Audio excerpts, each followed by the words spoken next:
Hola, ¿qué tal? Muy buenas noches. Bienvenidos a Noticias 22. Qué gusto estar con ustedes, iniciando la semana con mis compañeros Karen Rivera, Rafael García Villegas, Laura Regis en la interpretación de lengua de señas mexicana.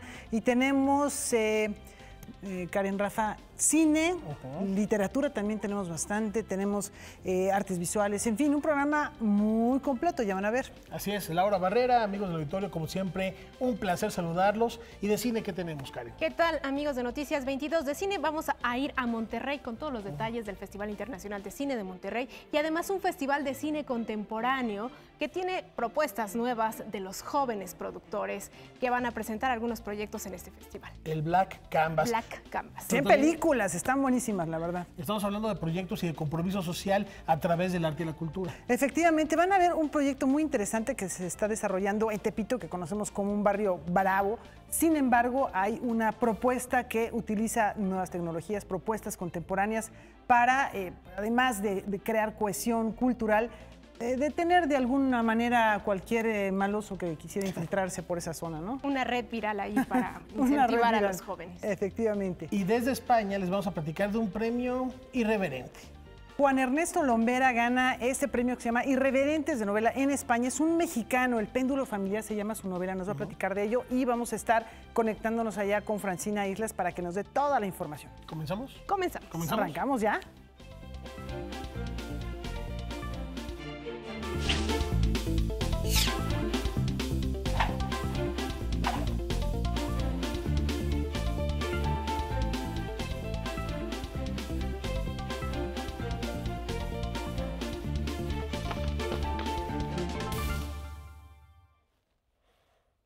Bueno, vamos a comenzar con literatura. Hay un premio que ya está adquiriendo popularidad en nuestro país, es el premio LIP.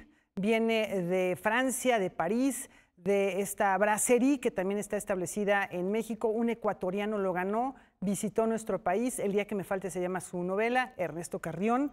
Y bueno, pues nos platicó acerca de esta obra en la cual hay un misterio, es una novela negra en la cual no es un detective, sino una periodista quien hace la investigación. Vamos a conocer más. Por su novela El día en que me faltes, el escritor ecuatoriano Ernesto Carrión, originario de Guayaquil, obtuvo el premio LIP 2017. Carrión proviene del mundo de la poesía y en su novela La Premiada combina la crónica roja, el thriller, una cofradía de poetas suicidas, las investigaciones de una periodista y hasta una reflexión en torno al poder de la palabra. Justamente a la escultura del poeta Medardó Gil Silva le roban la pierna. Entonces dije, bueno, ¿quién le roba la pierna al poeta Medardó Gil Silva? Entonces allí empecé a ficcionar todo, ¿no? Entonces sí, empleo, pues en vez de un detective es una periodista, ¿no? Por eso entra justamente en el género de novela negra. Y la idea es que la periodista trata de redactar este artículo en el que por supuesto aparece un cadáver al principio también y está relacionado con esta pierna que aparece en la casa de un babalao cubano que hacen trabajos de santería, etc. Carrión también explora el vínculo de la palabra con la religión, o más precisamente con el misticismo. Mi idea era precisamente utilizar el conocimiento del poema de Medardó Gil Silva, pero también para un poco ir diciendo esta situación que existe entre la poesía y la magia y la santería y todo lo que tiene que ver también con el misticismo, ¿no? Muchos poetas pues fueron magos, muchos poetas hicieron, por ejemplo, cartas astrales, ¿no? Como el caso de Fernando Pessoa, ¿no? Y estaban muy vinculados porque la palabra poética como tal no es pues simplemente un adorno, sino que la palabra poética tiene una profunda, un profundo significado, ¿no? Me parece que la reflexión es, por ejemplo, que la hace el personaje, pero te voy a dar un spoiler, el personaje hacia el final, uno de los que viene a ser los villanos, es como los reyes antes tenían a magos al lado suyo, ahora los presidentes tienen publicistas, ¿no? Y está esa reflexión del poder que tiene la palabra, ¿no? Y eso es fundamental. El premio LIP 2017 está dotado con una bolsa de 100,000 pesos aproximadamente. El presidente del jurado fue el escritor mexicano Javier Velasco. Noticias 22, Víctor Gaspar. Lo interesante de este premio es que se da a obras que ya están en proceso de edición, ya están contratadas por una editorial, Rafa, Karen, lo cual, bueno, ya le da una certeza que de entrada es un filtro muy interesante porque son obras que ya fueron seleccionadas por un jurado, por un equipo literario que ya pasaron una selección importante, digamos, ¿no? Entonces, Y algo también interesante de esta obra, la ganadora de Ernesto Carrión, es que retoma un poema del poeta ecuatoriano Medardo Ángel Silva. Y ese poema es muy tradicional o es muy común porque se ha encontrado en diversos suicidas. Las personas suicidas tienden a tener este poema en las manos en Ecuador. Y en el libro aborda el suicidio y la nota roja como el hilo conductor de toda esta historia. Entonces está muy interesante. Temas fascinantes. Y a propósito de inspiración, Y de premios. Y de premios, y le agradecemos mucho y le enviamos un abrazo hasta Zacatecas a Daniel Zavala, quien es el ganador del Premio Bellas Artes de Ensayo Literario por la obra Soberbios Ojos de Tigre, que son 5 ensayos sobre la sombra del caudillo, quien precisamente no solo nos invita a redescubrir el legado de Martínez Guzmán. Recordemos que por allá de 1960 esta novela se adaptó al cine con Julio Bracho, y le pedimos, porque por cuestiones de distancia, que nos mandaron comentarios, se autoentrevistó y celebramos de verdad su presencia en este programa, y desde aquí nuestro reconocimiento por este premio. Esto nos permita revalorar un clásico de la literatura mexicana que, desde mi perspectiva, está siendo leído poco por los jóvenes lectores, ¿no? Para comprender más o menos la dimensión de mi libro, creo que hay que considerar quién es Martínez Guzmán, de qué trata su novela La sombra del caudillo, y ya con estos elementos podemos entender un poco a qué me refiero con estos soberbios ojos de tigre. En principio hay que decir que Martínez Guzmán es un escritor mexicano nacido en Chihuahua en 1887 y fallecido en 1976, es decir, un hombre que vive cerca de 90 años, los cuales estuvieron marcados por distintos hechos de la historia política mexicana.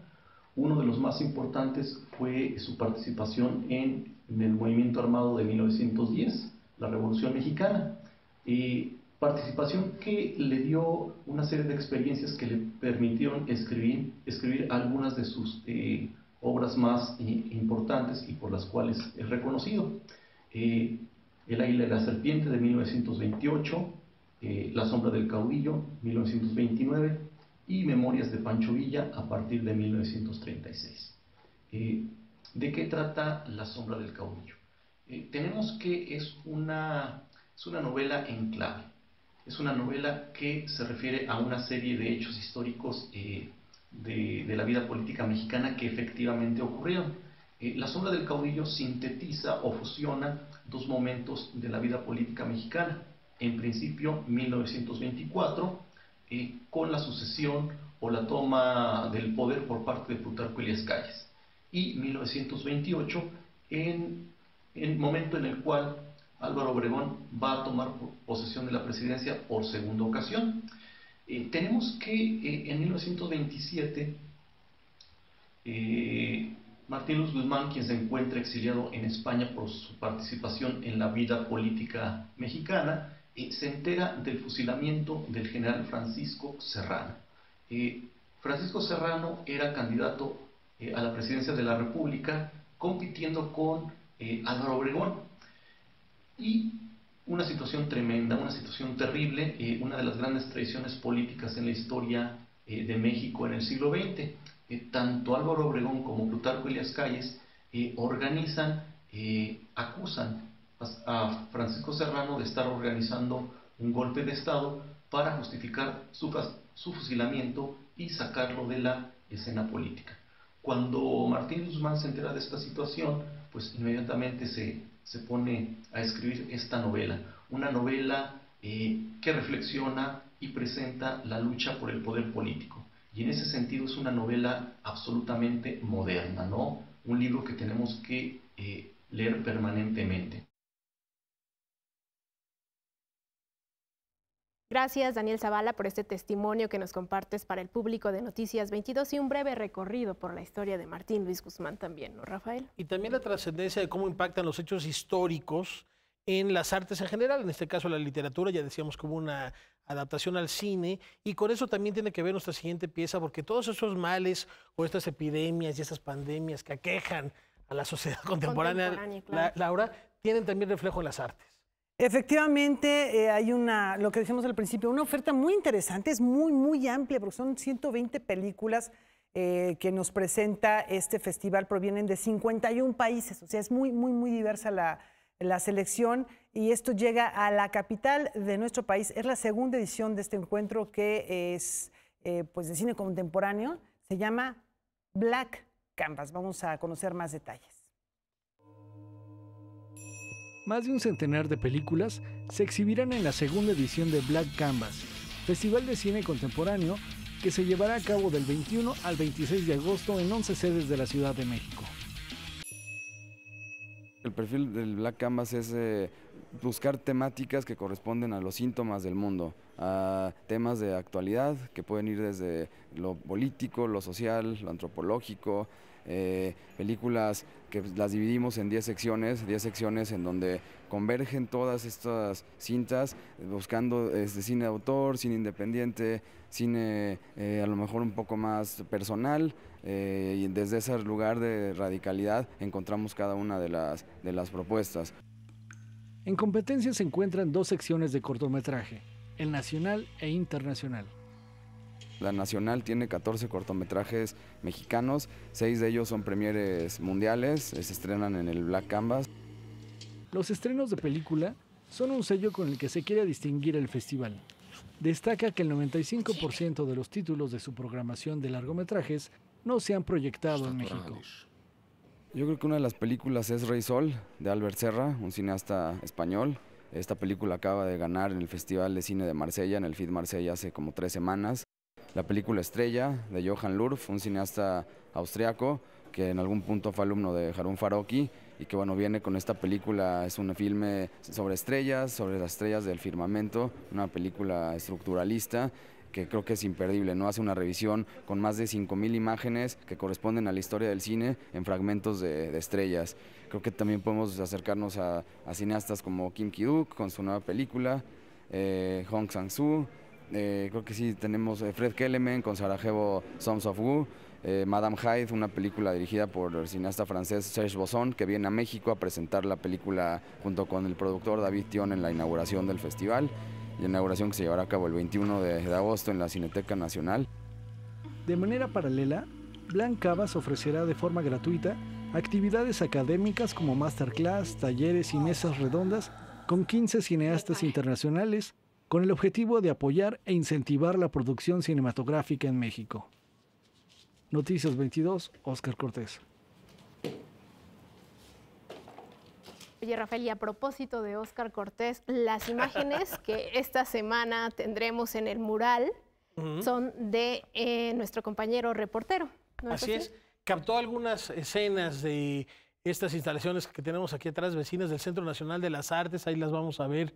Son las torres de investigaciones, los pasillos, que dan cuenta de este importante centro neural donde se llevan a cabo y se imparten además la Academia del Arte de nuestro país.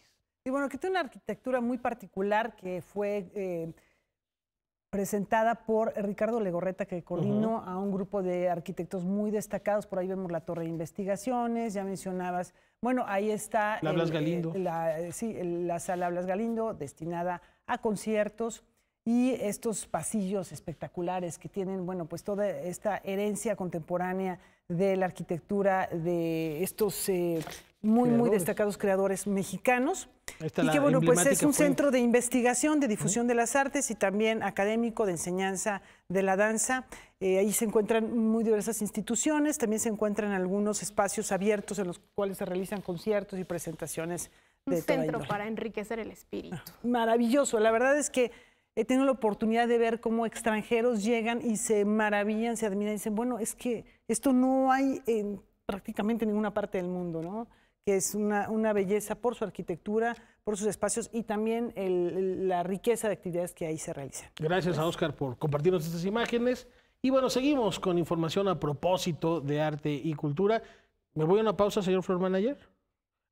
Que el Floor Manager me está diciendo que voy a pausa. Sí, vamos entonces con información, Karen. El joven artista plástico Rodrigo Ramírez presenta la exposición La imagen ausente.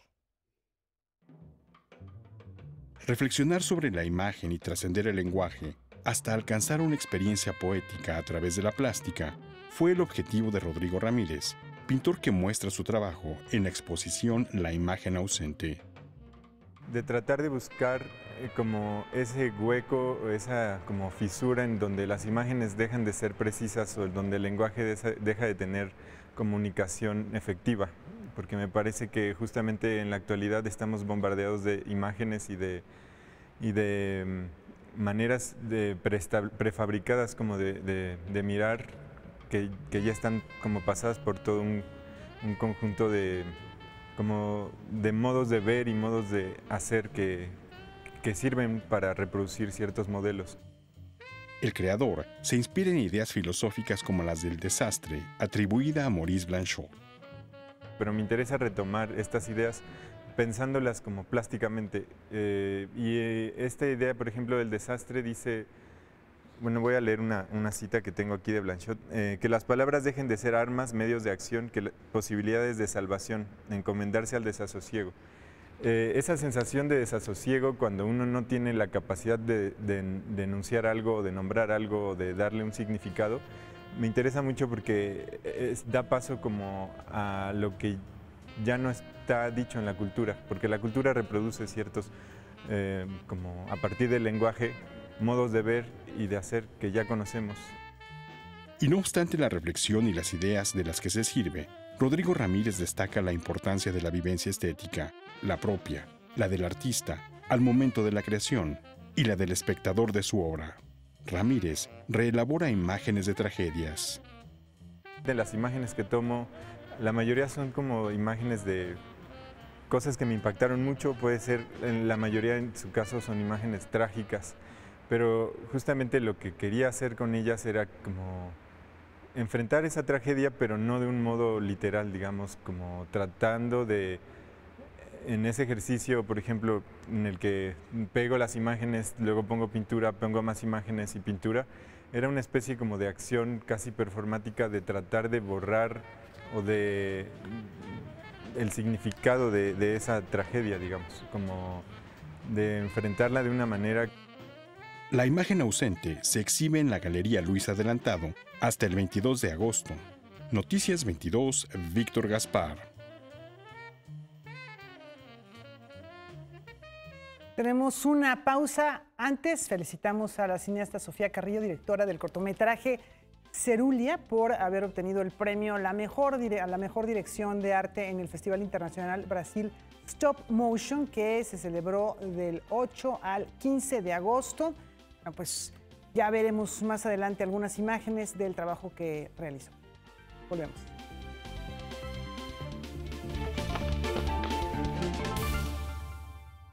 Bueno, vamos a platicar de un diccionario, Rafa. Y que está pensado en los niños, en las niñas, para que sepan cómo utilizamos, voy a decir los adultos, cómo utilizan ustedes los adultos palabras que muchas veces, pequeños. Para nosotros los pequeños, palabras que no entendemos. Vamos a ver de qué se trata y luego lo comentamos, porque me causa mucha intriga esto. Vamos a verlo.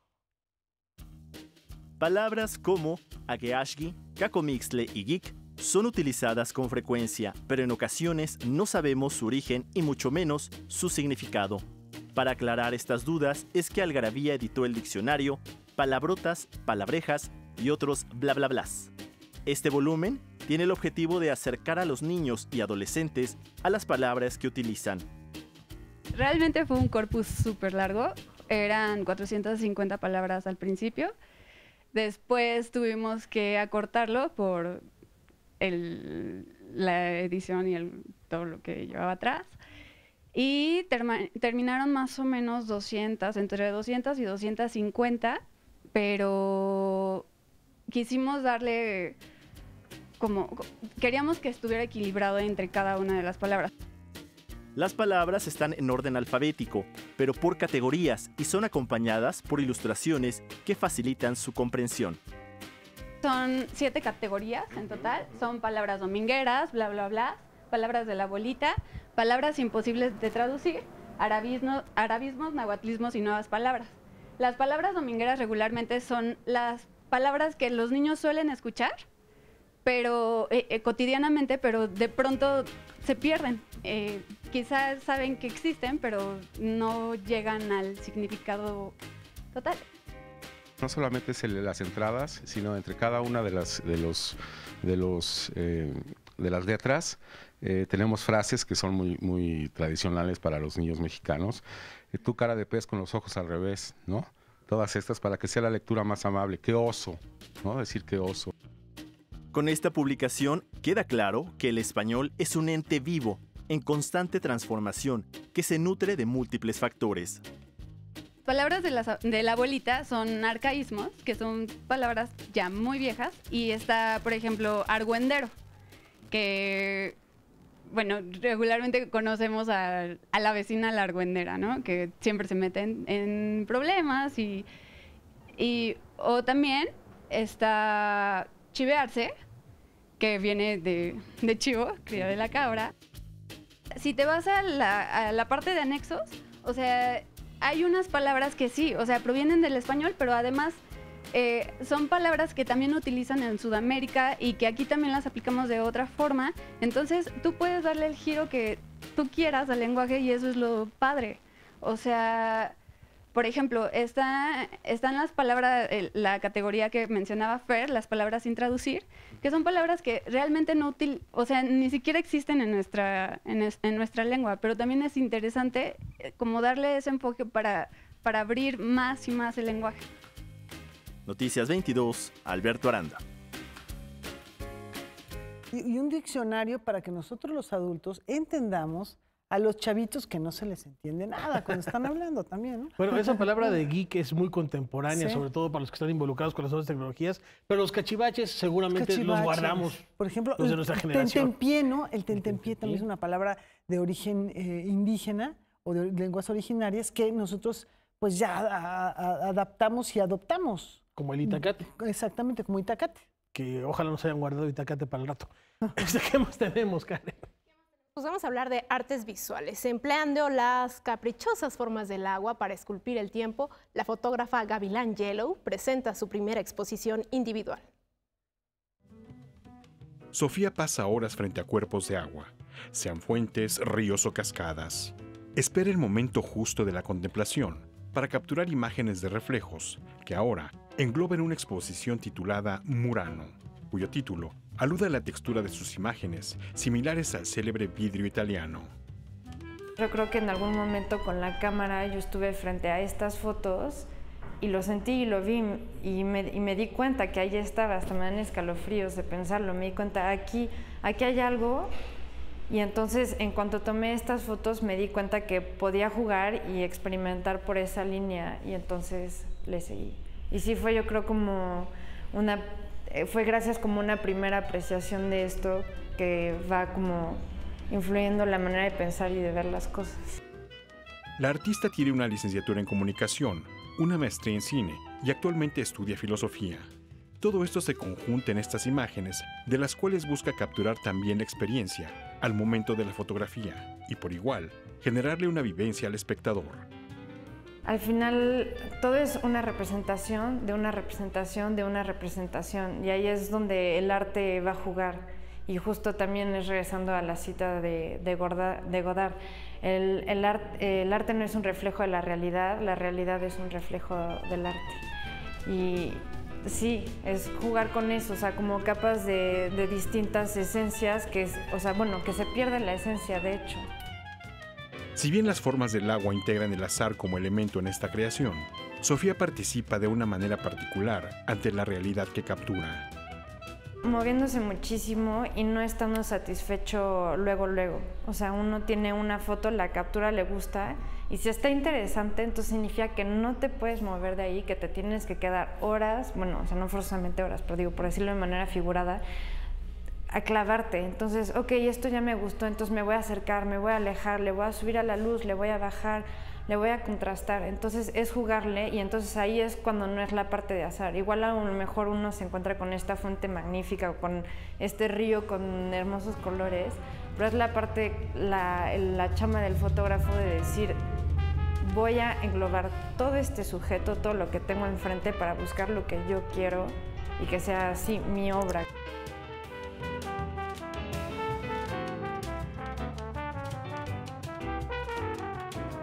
Bueno, una una muestra que será exhibida por muy breve tiempo. Se podrá visitar hasta el día de mañana en la Galería Aguafuerte.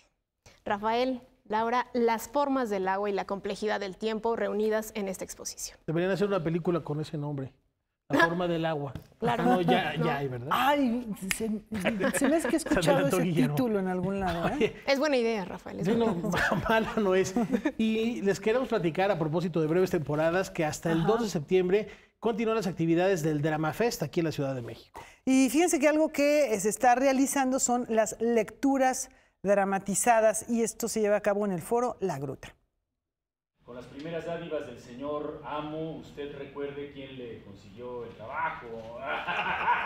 Balmoreadas fue un término formado con la contracción del apellido Balmori y palabras relacionadas con el verbo engañar. Fueron fiestas privadas que se llevaron a cabo con el propósito de ofrecer un esparcimiento de efectos moralizantes mediante la exhibición de las ambiciones y flaquezas de las personas dispuestas a ponerse a los pies de Don Carlos a cambio de recibir jugosos cheques, empleos lucrativos o recomendaciones que les ayudaran a solucionar sus problemas.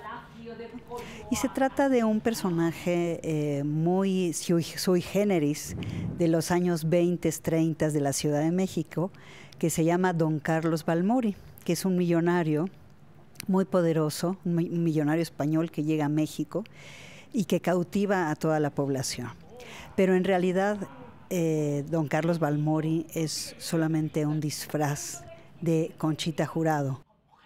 Las balmoreadas contenían una crítica al rápido enriquecimiento de las élites políticas y económicas de la posrevolución. Eran tiempos de cambio socioeconómico, recuperación demográfica, alfabetización, crecimiento urbano y modernización, de aliento a la industrialización y a la inversión pública y privada. Y se vuelve una manera como psicológica, una manera como ingeniosa de ver hasta dónde llegamos si nos bajan las nubes, el sol y las estrellas, si nos dan un cheque, cómo somos capaces de ser corruptos, de traicionarnos a nosotros mismos o traicionar a nuestras familias o a la gente más cercana. Todo esto es a través del recuerdo de un hombre que estuvo cerca de ella, un doctor, y que él nos narra quién fue Conchita Jurado, quién fue Don Carlos Balmori, y nos recrean varias de sus bromas. Las Balmoreadas formó parte del ciclo de lecturas dramatizadas de Drama Fest 2018, dirigida por Sandra Félix, con un elenco de primera. Es una obra de Elena Guiochan que se llama Las Balmoreadas, que quiere decir bromas pesadas de alguna manera, bromas ingeniosas, bromas que hacen que las personas tomen conciencia de algo, porque entre broma y broma la verdad se asoma. Y es un gran elenco de la Compañía Nacional de Teatro, estoy muy contenta. Tengo el honor de tener a Marta Aura en el papel principal, está Roberto Soto, Antonio Rojas. Con información y texto de Salvador Perches Galván, Óscar Helguera, Noticias 22. Se cumplen 50 años del final de la primavera de Praga. El recuerdo de ese acontecimiento permea nuestro recorrido por el mundo. El economista Kofi Annan murió a los 80 años en Berna, Suiza, tras padecer una breve enfermedad. Annan recibió el Premio Nobel de la Paz en 2001. Fue secretario general de las Naciones Unidas y su gestión destacó por promover el desarrollo y el mantenimiento de la paz y la seguridad internacional, así como la promoción de los derechos humanos. Durante 1990, en la invasión de Kuwait por Irak, Kofi Annan se encargó de facilitar la repatriación de más de 900 funcionarios. En 2012 fue elegido por la ONU y la Liga Árabe para la mediación en la guerra en Siria. El 21 de agosto se conmemorarán 50 años de la Primavera de Praga, época en la que tanques soviéticos desfilaron por las calles de Praga con la intención de destruir el intento de reformar el sistema comunista. Esta fecha será recordada con una exposición fotográfica montada en el antiguo ayuntamiento de Praga en República Checa. Además, algunos testigos que vivieron la llegada de los tanques del Pacto de Varsovia compartirán su experiencia en el marco de la exposición. La antigua Capilla Real en París apuesta por la tecnología para ofrecer una oferta cultural más amplia. Gracias a una aplicación para dispositivos móviles, los visitantes podrán conocer a profundidad las 1113 escenas bíblicas mostradas en los 15 vitrales de más de 30 metros que adornan la Santa Capilla. La aplicación tiene valor de $1 y está disponible en varios idiomas, entre ellos español.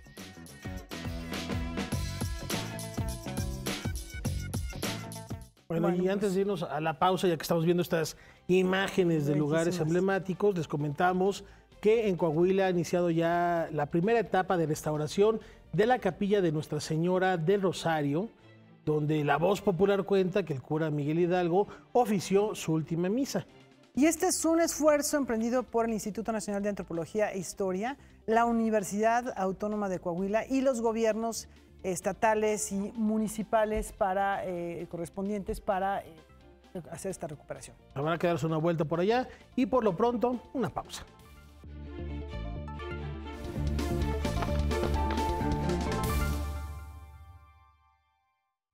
Ya fuera como crítico, teórico, guionista, Carlos Fuentes siempre dio muestras de ser un cinéfilo de hueso colorado. La verdad es que sabía de cine lo que no se pueden imaginar. Y esta faceta del autor de Terra Nostra es plasmada por Iván Ríos Gascón en un libro. El escritor, narrador y ensayista Iván Ríos Gascón se da la tarea de mostrarnos el íntimo vínculo que tenía el escritor Carlos Fuentes con el séptimo arte, un trabajo arduo y extenso que plasmó en el libro El cine de Carlos Fuentes, publicado por Ediciones BE. Ves Los Caifanes o ves Un alma pura, entonces te das cuenta que hay algo importante en la obra de Carlos Fuentes y esa presencia constante habría que documentarla, rescatar ese aspecto de Carlos Fuentes con el cine, no solo en su narrativa, no solo en su visión estética o en sus ensayos literarios, sino esa constante, esa presencia ubicua en sus relatos y en sus ensayos. Como menciona el mismo autor, el cine para Carlos Fuentes fue una de sus grandes pasiones, un arte que lo llevó a convertirse en crítico cinematográfico, en teórico y hasta en guionista. La primera película de Arturo Ripstein, que es Tiempo de morir, en la que trabaja junto con García Márquez los diálogos, también hace El gallo de oro, por ejemplo, y luego hace sus adaptaciones de sus propias obras, como fueron Las dos Helenas, Un alma pura, o Los Caifanes, que si bien no se basa en una de sus obras, sí condensa el universo de Fuentes en esa película. En su faceta de guionista también destacan Las dos cautivas, Pedro Páramo, dirigida por Carlos Velo y basada en la obra de Juan Rulfo. Ignacio, también una adaptación de un cuento de Rulfo. Y la adaptación de su novela La cabeza de la hidra, llevada al cine en 1981 por Paul Leduc, bajo el título Complot Petróleo. Noticias 22, Julio López. Y este fin de semana llegó a la Cineteca Nacional la ópera prima de Alejandro Ramírez, que lleva por título Mente Revólver. Vamos a conocerla. Mis zapatos.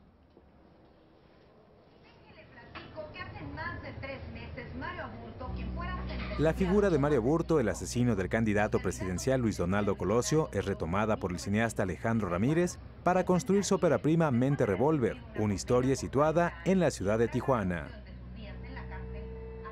Yo estaba en la ciudad de Tijuana y en eso me cayó un poco de información acerca de Mario Aburto y me empecé a imaginar un personaje de esas características en la ciudad de Tijuana. Eso me pareció muy cautivador, empecé a hacer más investigación acerca de Mario Aburto y salió un perfil impresionante. Tijuana es una ciudad increíble, Tijuana es una ciudad que en el ojo de Alejandro, del director, se ve plasmada de una manera muy realista, pero además de una manera muy cruda y muy ruda, ¿no? para el espectador, pero toda esa crudeza creo que es real. El filme gira en torno a la violencia en nuestro país y es vista a través de tres personajes. Mario Aburto, un ex convicto que busca rehacer su vida. Chicali, un aspirante músico que por diferentes circunstancias se convierte en policía y luego en un asesino a sueldo. Y una indigente, una mujer que no logró conseguir el sueño americano en su propio país. Todos comparten frustración, un entorno hostil, pobreza, odio a la clase política y la impotencia de no poder cambiar su realidad. En algún momento hemos sentido esa emoción violenta hacia la clase política, por ejemplo, ¿no? Todos en algún momento nos hemos enojado con el presidente, o nos hemos enojado cuando hay algún escándalo de corrupción, o nos hemos indignado, no sé, con la desaparición de los 43 estudiantes de Ayotzinapa, con los 72 asesinados de San Fernando. En fin, hay tantas historias en donde sabemos y vemos el actuar de estos personajes y sentimos esa emoción violenta. Claro, hay quienes, como en el caso de Mario, esto empieza a volverse incontrolable. Por ahora, Mente Revolver solo se exhibe en la Cineteca Nacional y muy pronto comenzará su gira por algunos puntos de la República Mexicana. Noticias 22, Julio López.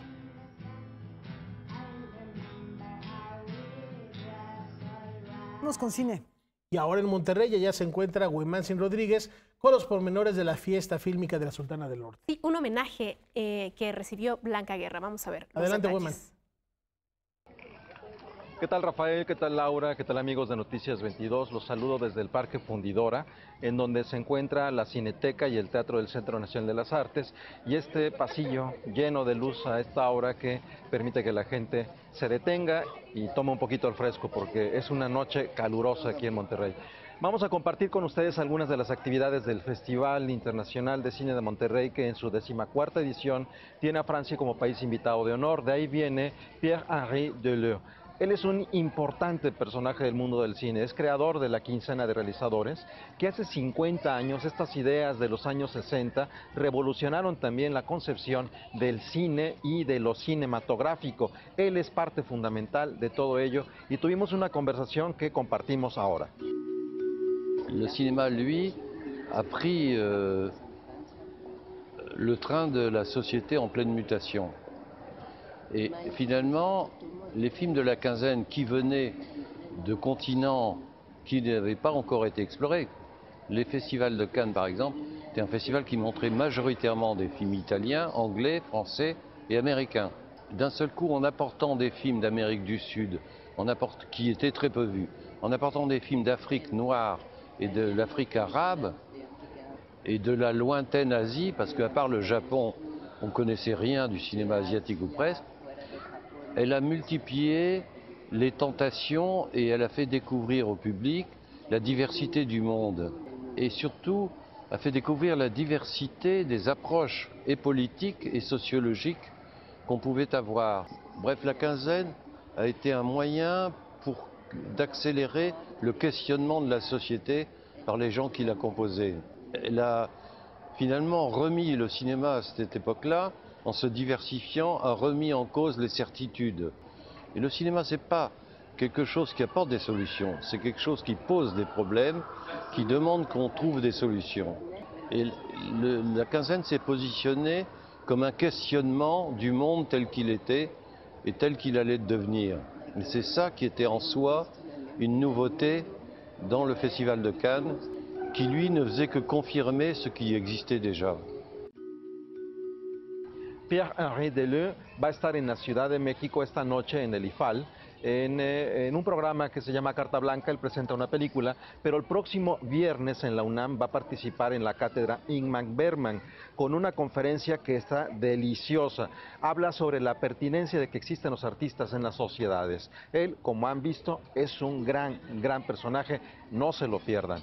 Continuamos ahora con imágenes de lo que ha sido el reconocimiento icono del cine mexicano que recibió Blanca Guerra en el Teatro del Centro de las Artes, aquí en Parque Fundidora, en donde habló 30 minutos más o menos antes de que fuera proyectada la película Santa Sangre de Alejandro Jodorowsky, en donde ella participó.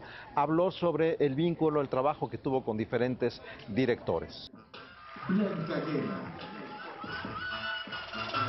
Entonces, cuando me ofrecen esto, pues ¿qué pasa? Que me hacen consciente de todos los años que llevo en esta maravillosa profesión, que es la actuación y la comunicación con el público a través del cine, del teatro y de la televisión. Y siento que soy muy privilegiada, que todo lo que he vivido en estos pues casi 40 años de trayectoria, realmente me he sentido muy gratificada, siempre. He conocido gente maravillosa, me han dado la oportunidad de hacer algo por nuestra industria cinematográfica a través de la academia.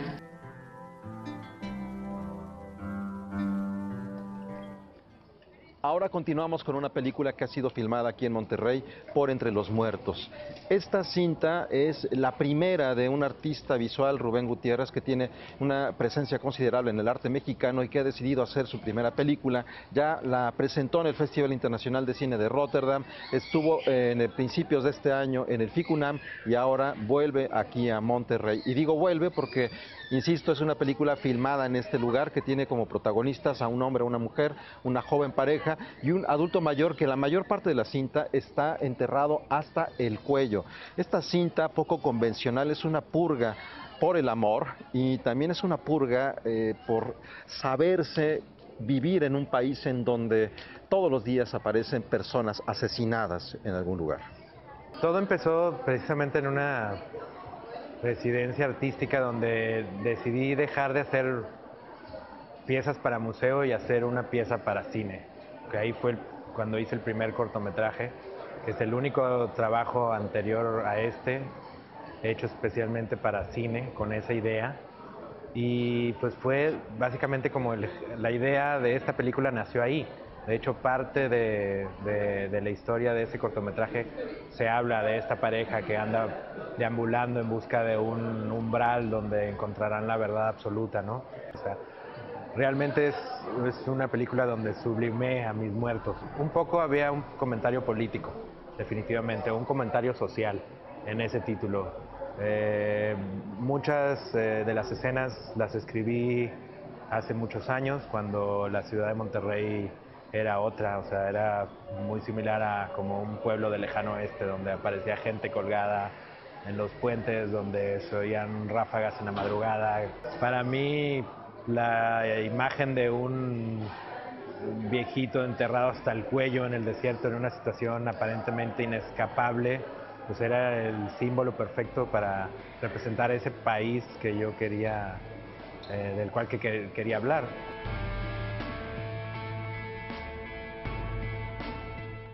Continuamos con otra película de otra artista visual. Ella es Lisa Miller, de Alemania, y presenta Ruido Rural, que también ha formado parte de las actividades de la 17ª Semana de Cine Alemán en la Ciudad de México, que en estos días estará por llegar a otras ciudades del país. Ella ha presentado esta cinta que la lleva de vuelta al campo. ¿Qué quiero decir con ello? Ella es del campo, se va a estudiar a la ciudad, pero vuelve con su película a los campos, por eso es el ruido rural, y trata de encontrar algunos de los elementos que podemos relacionar muy bien con la actualidad alemana.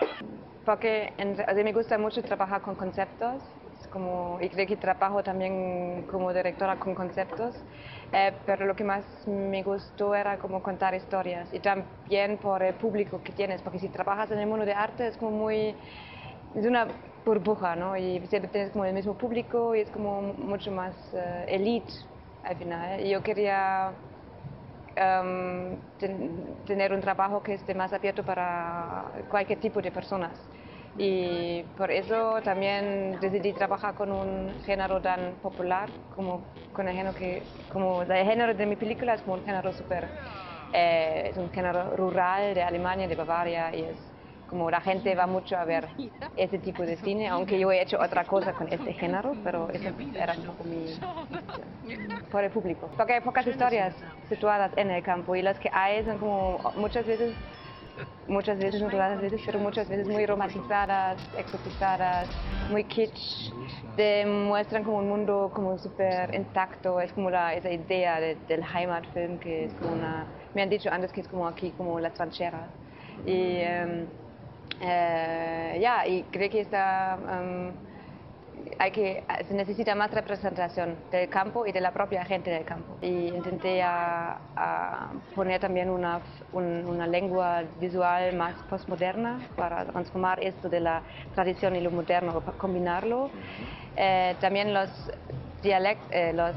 diálogos, a veces lo escribí yo, a veces son improvisadas, pero para mí como lo que están por contenido y por dialecto es como muy importante de la película. Pero a la vez intenté entender lo que son sus miedos para quitar los miedos. Y Y lo veo ahora como la historia en el país que vivo yo y la política, los políticos que a mí me representan, que no he votado, pero me representan a mí, cómo cambian su manera de hablar, como el lenguaje pierde toda la moral, esas cosas. Y por eso creo que hay que hablar de la migración también. O sea, no es el tema principal, pero como yo quería hacer como un análisis de un microcosmo. Ese microcosmo ya no existe sin la migración. Lisa Miller también ha participado este fin de semana en el tercer encuentro norestense de mujeres en el cine. De esta manera llegamos al final de nuestro reporte de las actividades del fin de semana del Festival Internacional de Cine de Monterrey. Volvemos a la Ciudad de México y nos vemos muy pronto por allá. Muchas gracias por este reporte, Agüemanzin, y seguimos con más cine. Este programa ha tenido mucho cine, pero bueno, en el contexto del Día Nacional del Cine Mexicano se lleva a cabo un ciclo de mesas de análisis sobre nuestro cine en la sala Luis Buñuel del Centro de Capacitación Cinematográfica. Hoy se centró en el cine documental, mañana el tema va a ser la historia del cine en México. El miércoles, creadores como Max Unino, Roberto Fiesco van a hablar del cine de bajo presupuesto, y el jueves van a concluir las actividades con la mesa El Trabajo entre guionista y director. Así que bueno, si quieren acudir a estas mesas de análisis, se llevan a cabo a las 5 de la tarde ahí en el CCC. La entrada es libre, pero vayan a tiempo porque el cupo es limitado. Padrísima la Está bien, ¿no? Suena de bien. acercarnos. Y bueno, cine de bajo presupuesto tiene varias connotaciones interesantes porque ahora con un Exacto. celular se puede hacer cine. Bueno, pero mejor vamos a una breve pausa y continuamos con más información.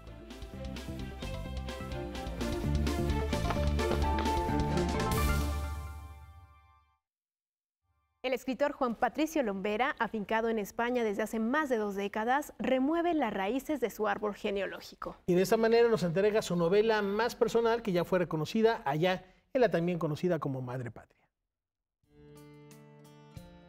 No en vano, Patricio, eres el nieto de Josefina Pallares, mujer capaz de plantarle cara a las huestes de Pancho Villa. Una saga familiar semi-autobiográfica es El péndulo familiar, novela del mexicano Juan Patricio Lombera, ganadora del 6º premio Irreverentes de Novela. Yo sabía que existía el premio Irreverentes de Novela y un día decidí mandar esta novela a ver si, de pura casualidad, no, pero más bien pensando en que estaba metiendo un mensaje en una botella y echándolo al mar. Nunca pensé ganarlo, sinceramente. Pero bueno, los milagros ocurren a veces. La novela comienza cuando su protagonista, Patricio, intenta suicidarse en un hotel en China y su historia se entrecruza con la de su abuela Josefina, una mexicana nacida en la época de la Revolución que estudió química. De repente aparecieron en el aire unas bengalas y acto seguido vi como un militar que iba en un tanque era abatido. Por la forma en que cayó su cuerpo deduzco que el tiro venía de una azotea. El fiel de esta balanza, de este péndulo que va y viene, es el 2 de octubre del 68, día de vital importancia en la historia de nuestro país. Además de ser un péndulo histórico, también es un péndulo geográfico. ¿Por qué? Porque si bien la familia es mexicana, el personaje protagónico, Patricio, se va a vivir a España. Juan Patricio Lombera publicó ya una novela anterior titulada La rebelión de los inexistentes, así como 2 libros de cuentos y una obra de teatro. El péndulo familiar se ha publicado solo en España por Ediciones Irreverentes. Es una editorial pequeña, pero que, digamos, trata muy bien a sus autores y que tiene un catálogo muy cuidado, que de hecho, para los pocos recursos con los que cuenta, ha logrado publicar autores como Monterroso, como Sabater, como Noam Chomsky. En fin, o sea, realmente es prodigioso lo que se ha logrado y me siento bastante orgulloso de pertenecer a ese catálogo. Quizá este reportaje funcione como una segunda botella lanzada al mar y El péndulo familiar pronto sea publicada en México. Me encantaría que se publicara en México y hacer una presentación allá, pues Dios, es lo idílico, ¿no?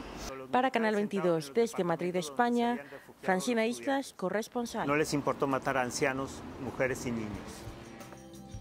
Bueno, una gran oportunidad para conocer a un nuevo autor.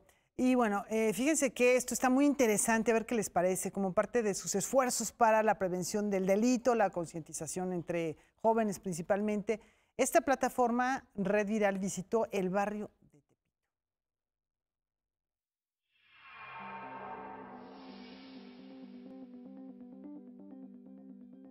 Red Viral es una red nacional de juventudes que trabajan en sus comunidades en temas de prevención del delito a través de muchos tipos de estrategias, es decir, de proyectos de arte, deporte, cultura, empoderamiento juvenil. Hay mucho trabajo con jóvenes que han estado en situación de pandilla o jóvenes y niños con muchos factores de riesgo presentes en sus comunidades.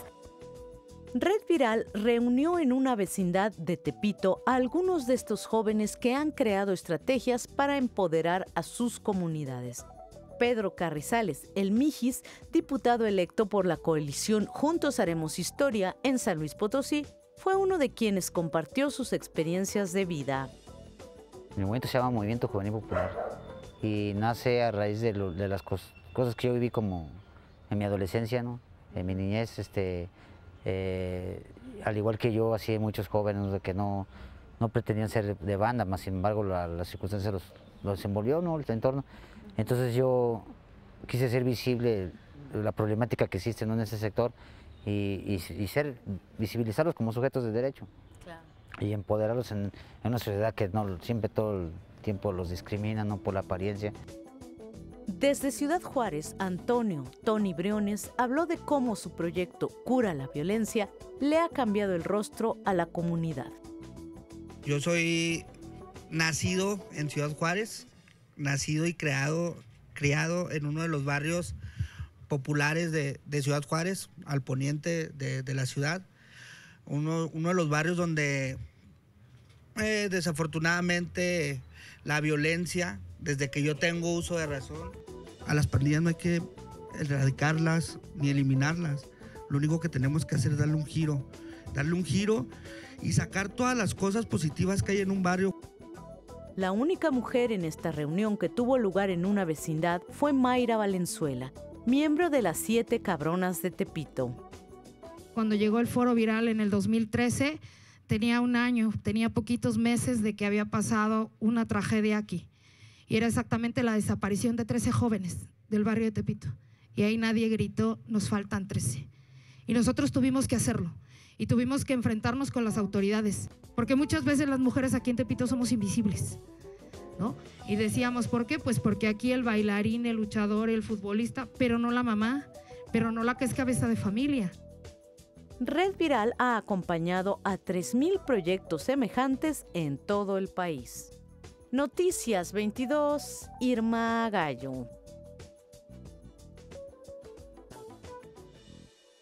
Interesante propuesta, Rafael. Y se acabó el programa con esta. Se acabó el programa. Para que ni reflexionemos. Música hubo chance de No da meter, tiempo, ¿verdad? pero muchas gracias por habernos acompañado. La cita está hecha para mañana en el horario de costumbre, por supuesto. Noticias 22, gracias. Buenas noches. Hasta mañana.